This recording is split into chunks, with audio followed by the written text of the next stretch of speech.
നമസ്കാരം. ശശി തരൂർ ബി.ജെ.പിയിലേക്കോ? ഈ ഒരു ചോദ്യമാണ് കഴിഞ്ഞ കുറേയേറെ നാളുകളായി കോൺഗ്രസിൽ പോലും ഉയർന്നു കേൾക്കുന്നത്. എന്തെന്നാൽ ഇന്നും ഇന്നലെയുമല്ല തരൂരിന്റെ മോദി സ്തുതിയുടെ തുടക്കം. അല്ലെങ്കിലും നല്ലത് കണ്ടാൽ അത് നല്ലതാണെന്ന് പറയുന്നത് ചിലർക്ക് പിടിക്കില്ലല്ലോ അല്ലേ? അതുകൊണ്ടാണല്ലോ തരൂരിന്റെ ഭാര്യ മരിച്ചപ്പോൾ ഒരുപാട് ആരോപണം ഉയർന്നിട്ട് പോലും കൂടെ നിന്ന പാർട്ടിയിൽ നിന്ന് മോദിയെ സപ്പോർട്ട് ചെയ്തതോടെ കണ്ണിലെ കരടായി മാറിയത്. സത്യം പറഞ്ഞാൽ ശശി തരൂർ ഒരു വർഷം മുൻപ് വരെ കോൺഗ്രസിന്റെ പൊന്നോമനയായിരുന്നു. എന്നാൽ കോൺഗ്രസ് അധ്യക്ഷ സ്ഥാനത്തേക്ക് ഹൈക്കമാൻഡ് നിർദ്ദേശിച്ച ഖാർഗെക്കെതിരെ മത്സരിക്കാനിറങ്ങിയതായിരുന്നു തരൂരിന് വിനയായത്. അന്ന് തുടങ്ങിയ അസ്വാരസ്യങ്ങളുടെ തുടർച്ചയാണ് തരൂർ പരസ്യമായി സ്വന്തം നിലപാട് സ്വീകരിക്കുന്ന അവസ്ഥയിലേക്ക് വരെ കാര്യങ്ങൾ കൊണ്ടുചെന്നെത്തിച്ചിരിക്കുന്നത്. അതേസമയം തരൂരിന്റെ സ്വന്തം മേഖലയാണ് ഈ വിദേശകാര്യം. എന്നാൽ അതിൽ പോലും ഇടപെടാൻ തരൂരിനെ കോൺഗ്രസ് അനുവദിക്കുന്നില്ല.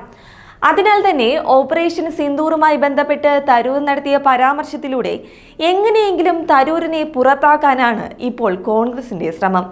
എന്തെന്നാൽ ഇനിയും തരൂർ പാർട്ടിയിൽ തുടർന്നാൽ തങ്ങൾക്ക് തലവേദന കൂടുകയുള്ളൂവെന്ന് കോൺഗ്രസിന് നന്നായിട്ടറിയാം.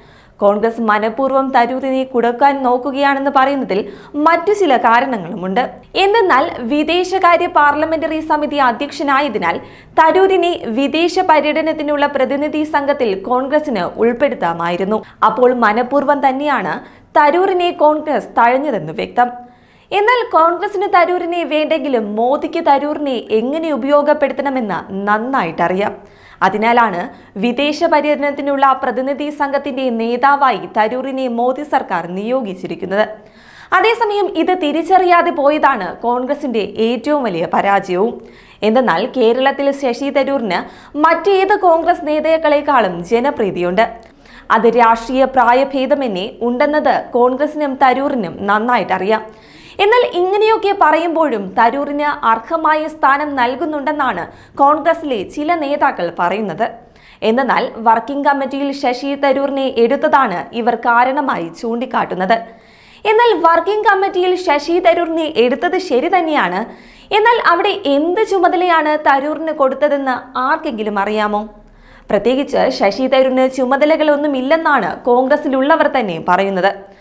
കാരണം തരൂരിന്റെ നിലപാടുകളോട് പലതവണ പാർട്ടി നേതൃത്വം വിയോജിപ്പ് പറഞ്ഞിട്ടുണ്ട്. എന്നാൽ അതൊന്നും മൈൻഡാക്കാതെയാണ് ശശി തരൂരിന്റെ യാത്ര.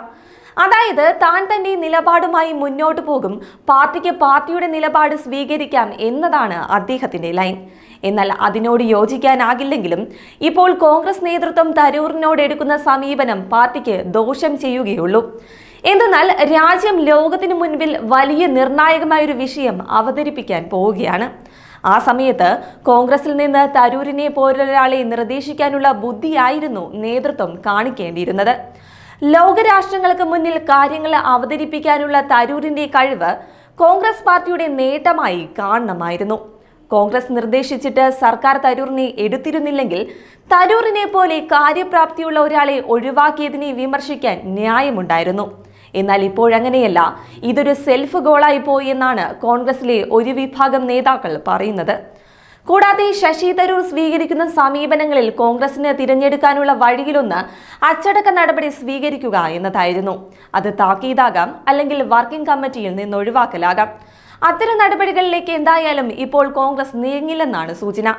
പകരം തരൂർ സ്വയം പുറത്തു പോകട്ടെ എന്ന നിലപാടുള്ള ചിലർ ഹൈക്കമാൻഡിലുണ്ട്. എന്നാൽ ഖാർഗെക്കെതിരെ മത്സരിച്ച ശേഷം കേരളത്തിലും ഇന്ത്യയിലും ശശി തരൂർ എന്ന പേര് ശ്രദ്ധയാർജിച്ചിട്ടുണ്ട്. ഇന്ത്യൻ രാഷ്ട്രീയത്തിലും ആ പേരിന് ഗരിമ കൂടി എന്നതാണ് സത്യം. അതായത് തോറ്റെങ്കിലും ശശി തരൂർ തന്റെ ലക്ഷ്യം കണ്ടു. അതിനുശേഷം തരൂർ കേരള മുഖ്യമന്ത്രി പദത്തിലേക്ക് കണ്ണുവച്ചപ്പോഴാണ് കേരളത്തിലെ കോൺഗ്രസ് നേതാക്കളിൽ ചിലർക്ക് നെഞ്ചിടിപ്പ് കൂടിയത്. എന്തായാലും ശശി തരൂർ ഏത് പാർട്ടിയിലാണെങ്കിലും തരൂർ എന്ന പേരിന് ഇന്നൊരു ബ്രാൻഡ് ഉണ്ട്. എന്നാൽ കോൺഗ്രസിന്റെ അവസ്ഥ അതല്ല. കോൺഗ്രസ് അതോർത്താൽ ഒന്ന് നല്ലത്.